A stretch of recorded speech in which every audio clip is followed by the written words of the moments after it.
5월 3일 주일 새벽 예배 본문의 말씀은 고린도 후서 3장 1절로 11절까지 말씀입니다. 주일 아침 오늘 본문의 말씀은 고린도 후서 3장 1절로 11절까지 말씀이 되겠습니다. 고린도 후서는 거듭 말씀드린 대로 고린도 교회에서 바울의 사도권과 바울의 사도로서의 어떤 신뢰, 신실함 이런 것들을 문제 삼는 사람들이 있었습니다. 거짓 사도들이 교회를 어지럽히는 그런 사람들이 있었어요. 그래서 바울의 사도직에 대한 문제와 사도로서 바울이 왜 이렇게 말을 바꾸냐, 온다고 했다 안 오고 이때 온다 했다가 저때 오고 자기 맘대로다, 고린도 교회를 너무 업신여기는 게 아니냐, 이런 말하기 좋아하는 사람들이 바울의 표현을 빌리자면 어제 우리가 살펴본 대로 2장 17절에 수많은 사람들, 하나님의 말씀을 혼잡게 하는 수많은 사람들이 이 바울의 사도권과 바울 사도의 사도로서의 권위를 흔들려고 하는 일단의 무리들이 있었습니다. 3장에서도 계속해서 그 문제가 이어지는데요. 3장에서는 이제 추천서에 대한 문제를 이야기합니다. 한국도 그렇습니다만 특히 유럽, 영국은 말할 것도 없고 이 레퍼런스 문화가 이 추천서 이 문화가 굉장히 추천하는 문화가 굉장히 강한데 어찌 보면 지극히 성경적이라고 할 수 있을 것 같습니다. 당시에 초대교회 때에도 이 추천서 문화가 굉장히 컸었습니다. 그래서 어떤 그 사도로서의 리더로서의 역할을 하려면 어떤 교회의 추천서, 예루살렘 교회의 추천서 이런 것들이 필요했거든요. 근데 바울은 그게 없었단 말이에요. 그러니까 그걸 문제시 삼는 거예요. 그래서 이 부분에 대해서 이제 바울이 변호 그리고 고린도 교인들을 가르치는 그런 말씀인데 이 단락에서도 아주 중요한 교훈을 오늘날에도 저와 여러분에게 주시고 있습니다. 본문을 통해서 함께 은혜를 나누도록 하겠습니다. 1절 말씀을 보시면 우리가 다시 자천하기를 시작하겠느냐, 우리가 어찌 어떤 사람처럼 추천서를 너희에게 붙이거나, 여기서 어떤 사람처럼이라는 거는 당시에 나 추천서 있다, 나 이거 봐라, 나 사도다, 나 리더다, 나 말씀 전하는 자다, 이런 추천서 종이를 가지고 흔들면서 바울은 이거 없지 않냐, 이렇게 하는 일단의 무리들이 있었던 거예요. 그래서 우리가 어찌 어떤 다른 사람들처럼 추천서를 너희에게 붙이거나 혹은 너희에게 받거나 할 필요가 있느냐, 필요 없다는 거예요. 근데 여기서 중요한 건 우리가 다시 자천하기를 시작하겠느냐, 다시 우리를 바울에게 있어서 추천서가 필요하냐 그랬는데 다시라는 말을 썼잖아요. 이 말은 이미 바울 사도가 고린도 교회를 개척했고 바울이 거기서 복음을 전해서 변화돼서 그리스도인이 됐고 신앙생활을 하고 있는데, 그런데 추천서가 또 필요하냐, 이런 얘기를 하는 거거든요.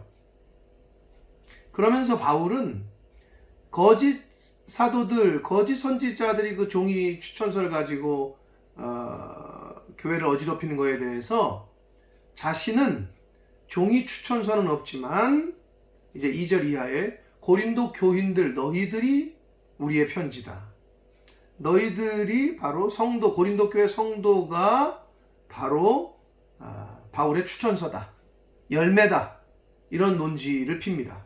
2절 말씀을 보시면 너희는 우리의 편지라 이렇게 얘기합니다. 그러면서 우리 마음에 썼고, 이 마음이라는 헬라어가 이 카르디아라는 말인데요.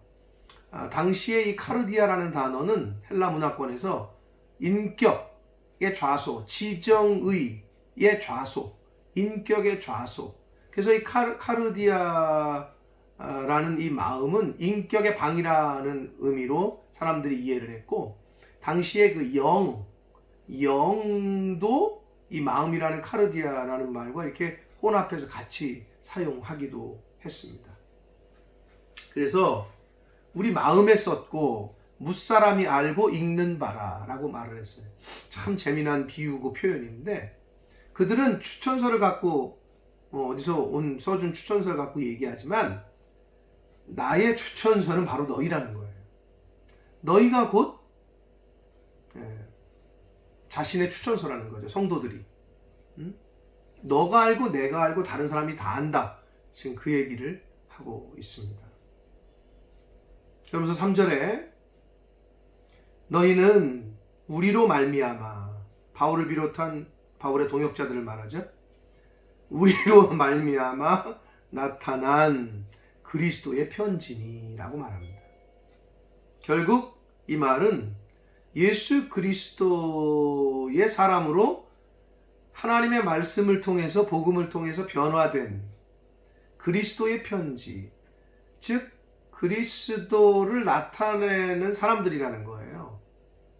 누가? 고린도 교인들이. 근데 여기서 우리로 말미암아, 그러니까 바울과 바울의 동역자들은 단지 통로로 사용됐고 도구로 사용됐다라는 의미를 뜻하고 있습니다. 그리스도의 편지인데 이것은 먹으로 쓴 편지가 아니라 오직 살아계신 하나님의 영으로 쓴 편지라는 거예요. 고린도 교회 성도들이 하나님의 성령으로 너희들이 변화된 거다. 하나님의 영으로, 복음으로 예수 그리스도의 그 복음을 통해서 너희들이 변화된, 너희들을 통해서 예수 그리스도가 나타난다. 너희들이 변화된 것이 곧 증거다. 그것이 곧 추천서와 같다라는 논지를 핍니다. 그러면서 이는 돌판에 쓴 것이 아니요 오직 육의 마음판에 쓴 것이다 라고 얘기합니다. 이제 돌판에 쓴 건 뒤에도 나오는데요. 돌판에 쓴 건 이제 모세의 그 십계명, 모세가 십계명 받으러 시내산 올라갔을 때 돌판에. 근데 지금 그 바울은 마음판에 이걸 비교해서 이야기를 합니다. 그러니까 고린도 교회 성도들이 곧 자신의 추천서와 마찬가지인데, 그 고린도 교회 성도들은 곧 그 또한 예수 그리스도의 편지. 그러니까 고린도 교회 성도들 자체가 하나님을 나타내고 있고 하나님의 영으로 변화된 너희가 곧 나의 추천서다 라고 변호를 하고 있습니다. 그러면서 4절 말씀을 보시면 우리가 그리스도로 말미암아, 예수 그리스도로 말미암아 하나님을 향하여 그랬습니다. 이 말은 결국 복음의 핵심은 뭡니까? 예수 그리스도의 십자가의 죽음과 부활 아닙니까? 그래서 그걸 믿으면 구원받는 거고, 그 예수 그리스도를 통해서 아버지께로 가는 거잖아요. 여기 딱 나와 있잖아요. 그리스도로 말미암아, 그리스도를 통해서 하나님을 향해 갈 수 있다는 거죠. 하나님을 향해서 갈 수 있는 유일한 길은 죄인인 인간이 죄 없으신, 흠 없으신 아버지께로, 하나님께로 갈 수 있는 유일한 길은 예수 그리스도를 통해서만이 갈 수 있다는 거예요. 그래서 그리스도로 말미암아 하나님을 향하여 이 같은 확신이, 구원의 확신은 예수 그리스도로 말미암습니다. 예수 그리스도를 믿지 않고는 구원의 확신이 있을 수가 없어요. 그 얘기를 하고 있습니다. 그러면서 5절, 우리가 무슨 일이든지 우리에게서 난 것 같이 스스로 만족할 것이 아니니 우리의 만족은 오직 하나님으로부터 난다. 자신들이 그렇게 열심히 사역하고 한 것, 그거는 그것으로 인해서 만족하는 게 아니라 우리의 만족, 즉 여기서 만족이라는 단어는 그 충분이라는 의미를 갖고 있거든요. 충분하다 할 때. 그러니까 자신들이 그 사역을 해서 만족함을 얻고 이 정도면 충분하다 하는 거는 하나님으로부터 오는 거고 하나님의 은혜인 거지, 다른 사람으로부터 오는 것이 아니다라고 말씀을 하고 있습니다. 결국 자신의 사도권이 하나님으로부터 온 거고 예수 그리스도로부터 온 거지 사람으로부터 온 것이 아니라는 이야기를 베이스를 깔고 계속 그 논지를 펼쳐가고 있습니다. 6절 말씀을 봅니다. 그가 또한 우리를 새 언약의 일꾼 되기에 만족하게 하셨으니. 새 언약의 일꾼, 새 언약의 사도로서 만족하게 하셨다. 그러면 새 언약의 일꾼이 있다는 것은, 새 언약의 사도가 있다는 것은 옛 언약의 일꾼이 있다는 거고 옛 언약의 사도가 있다는 거잖아요. 그럼 옛 언약은 율법이고 새 언약은 예수 그리스도거든요. 새 계명을 내가 내게 주노니 라고 말씀하셨잖아요. 그러니까 예수 그리스도가 율법의 완성이요 마침이거든요. 예수 그리스도께서 오셔서 예수 그리스도께서 새 언약을 주시거든요. 그래서 옛 언약의 일꾼은 결국 종이 추천서를 들고 고린도 교회를 어지럽히고 있는 거짓 사도들을 말하고 있는 것이고, 자신은 새 언약의 일꾼, 새 언약의 사도로서 예수 그리스도로 말미암은 만족하게 하셨다는 거예요. 그 예수 그리스도가 하나님께서 충분하게 하셨다는 거예요. 그래서 이것을 율법 조문으로 하지 아니하고 율법에 있는 그 글자로 한 것이 아니고 오직 영으로 했다는 거예요. 성령으로, 하나님의 말씀으로. 율법 조문은, 율법 그 글자 하나하나는 죽이는 것이요 영은 살리는 것이다 라고 말씀합니다. 예수님께서 요한복음 6장 63절에도 보면 내가 너희에게 이른 말이 영이요 곧 생명이라. 결국 영은 살리는 거예요. 생명이야. 근데 여기서 율법 조문은 죽이는 것이다. 그럼 구약의 율법은 죽이는 역할을 하는 것이냐? 그게 아니고요. 율법은 죄를 드러나게 하거든요. 사망과 죽이는 거는 죄가 죽여요. 사람은 죄가 죽인단 말이에요. 죄 때문에 죽어. 근데 율법은 죄를 드러나게 하는 역할이거든요. 그렇기 때문에 율법은 죄를 지으면 죽는다고 선고하고 있는데, 율법에서 죄 지으면 죽는다라고 이렇게 적어놨단 말이에요. 그래서 죽음의, 그런 의미에서 죽음의 사역이라고, 죽이는 것이라고 표현하는 것이지 율법이 사람으로 하여금 죽게 하는 건 아니에요. 율법 자체가 사람을 죽게 하는 건 아니고, 여러분 법이 사람을 죽여요? 그게 아니잖아요. 왜? 재판장에 가서 법이 그 사람을 사형 이러잖아요? 그럼 그 사람을 죽인 게 법이에요? 아니지. 그 사람이 죄 지은 것 때문에 죽는 거지. 그 얘기예요 지금. 그런 율법은, 법은 죄를 죄로 드러나게 하는 역할을 하는 측면에서 이야기를 하고 있는 겁니다. 그런데 하나님의 영은 살리는 거예요. 예수 그리스도가 이 땅에 오신 거는 새 계명은 살리는 것이고 옛 계명은 그 역할이 안 된다는 거예요. 죄를 그냥 살리는 것이 아니라 죄를 죄로 드러나게 하는 역할밖에 못한다는 것을, 그런 한계성이 있다는 것을 말씀해 주고 있습니다. 7절을 보시면 돌에 써서 새긴 죽게 하는 율법의 조문, 모세의 10계명이 생각이 납니다. 그런 돌에 써서 새긴 죽게 하는 율법의 조문에 직분도 영광이 있어 이스라엘 자손들은 모세의 얼굴에 없어질 영광 때문에도 그 얼굴을 주목하지 못했다. 출애굽기 34장에 보면 모세가 시내산에 올라가서 하나님 앞에 돌판을 받아오잖아요. 하나님께서 직접 모세에게 그 돌판을 써서 주신단 말이에요. 그러니까 그 구약의 율법도 가치가 없다는 게 아니에요. 그러나 한계가 있었다는 거죠. 그리고 영광이 아예 없었다는 게 아니에요. 영광이 있었어요. 오죽하면 그 모세가 하나님을 뵙고 내려올 때 얼굴에 빛이 나가서 사람들이 못 쳐다봤잖아요. 수건으로 가렸잖아요. 그게 이제 헬라어로는 그 쉐키나, 하나님의 임재를 경험하고 내려오는 모세를 말하거든요. 쉐키나 발음이 좀 조심해야 되는데, 쉐키나, 이것이 하나님의 임재라는 뜻입니다. 그래서 하나님의 임재를 경험한 모세의 얼굴을 쳐다보지도 못할 정도로 그렇게 옛 언약도 율법도 영광이 있다는 거예요. 그러나 이건 한계가 있다는 거예요. 모세도 죽었잖아요.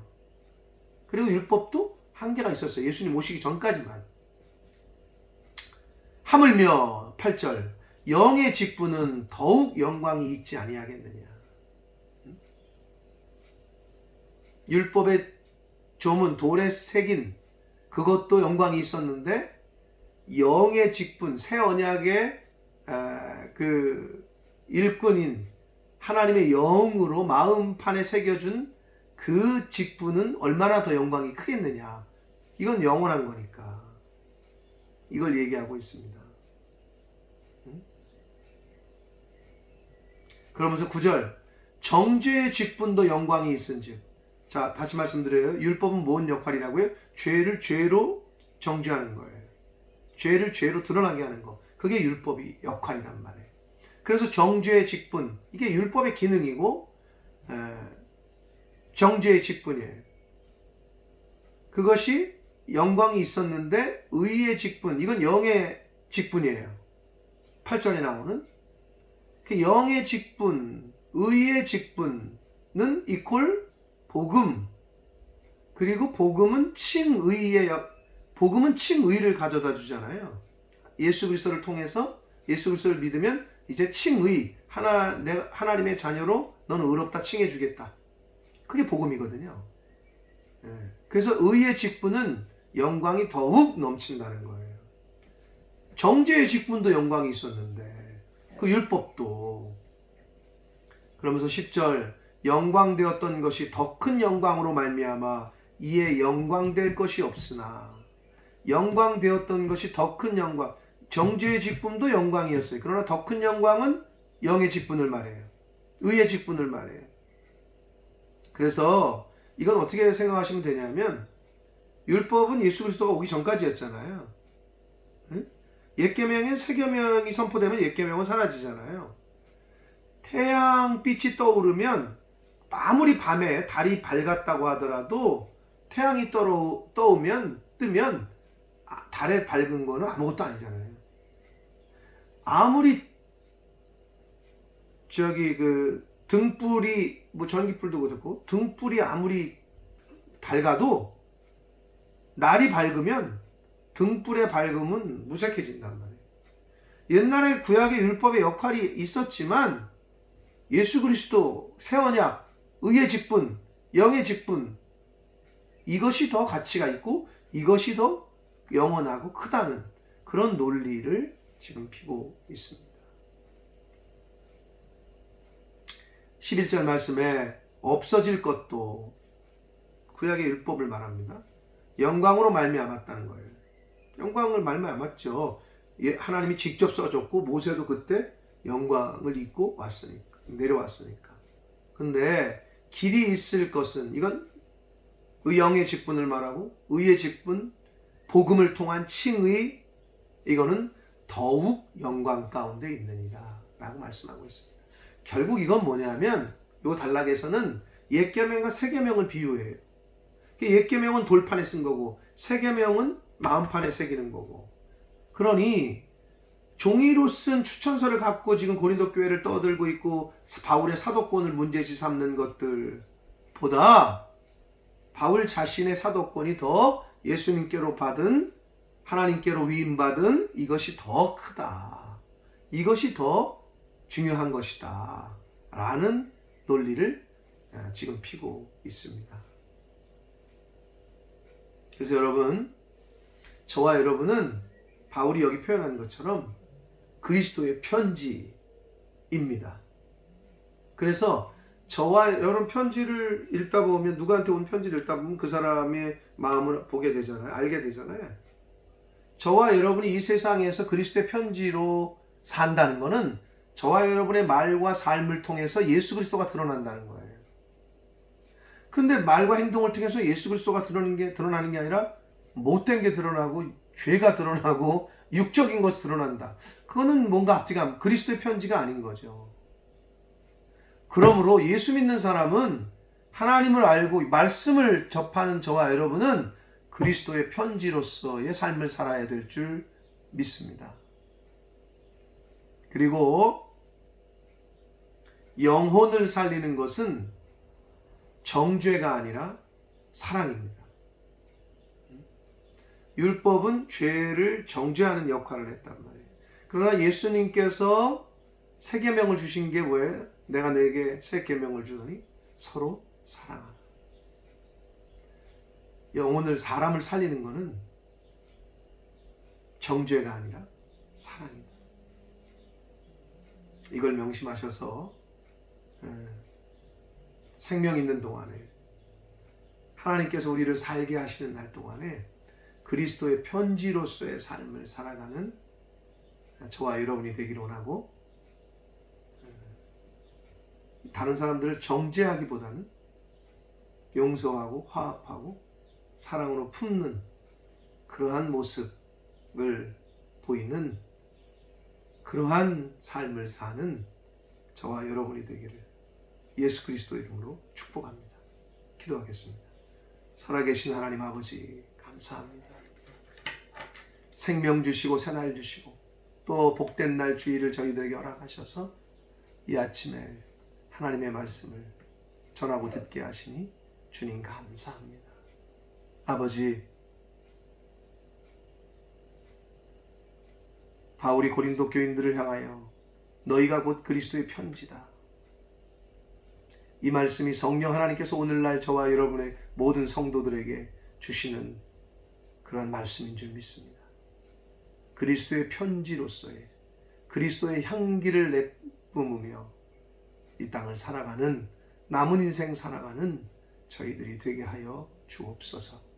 사람을 살리는 것은 죄를 드러내고 정죄하는 것이 아니라, 물론 징계를 하고 권징을 하되 용서와 회개와 사랑이 수반된 그런 징계를 또 권징을 하는 교회 공동체가 되게 하시고, 또 복음을 먼저 듣고 안 저희들이 그 복음은 곧 사랑임을, 새 계명은 곧 사랑임을 깨닫게 하셔서 그리스도의 사랑을, 하나님의 사랑을 잘 전하며 살아가는 저희 모두가 되게 하여 주옵소서.